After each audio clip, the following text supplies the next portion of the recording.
నెల్లూరు జిల్లా ఎస్పీ అజిత వేజెండ్ల ఆధ్వర్యంలో పోలీసులు ఆకస్మిక తనిఖీలు చేపట్టారు.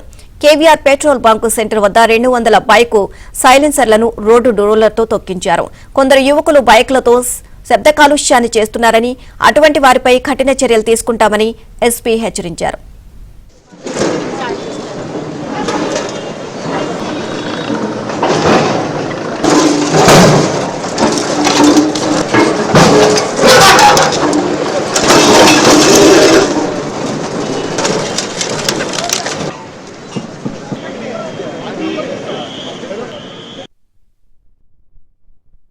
మేము చాలా అనాలిసిస్ చేసాము, స్టడీ చేసి మేము డిసైడ్ చేసుకున్నాము. చాలా అవేర్నెస్ క్రియేట్ చేయాల్సింది ఉంది. ప్రజలు సెల్ఫ్ కంట్రోల్తో, సెల్ఫ్ అవేర్నెస్తో రోడ్ల మీదకి రావాలి అండ్ ఆల్ ట్రాఫిక్ రూల్స్ అనేవి పాటించాలి.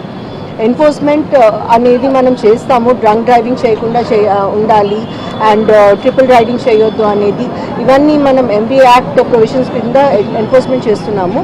But before all of that మన ప్రజలకి అవేర్నెస్ అనేది ఉండాలి. వాళ్ళకి ఈ ట్రాఫిక్ రూల్స్ మీద అవగాహన ఉండి వాళ్ళు దాని ప్రకారంగా నడుచుకోవాలి అనేది మా ఆశయం. సో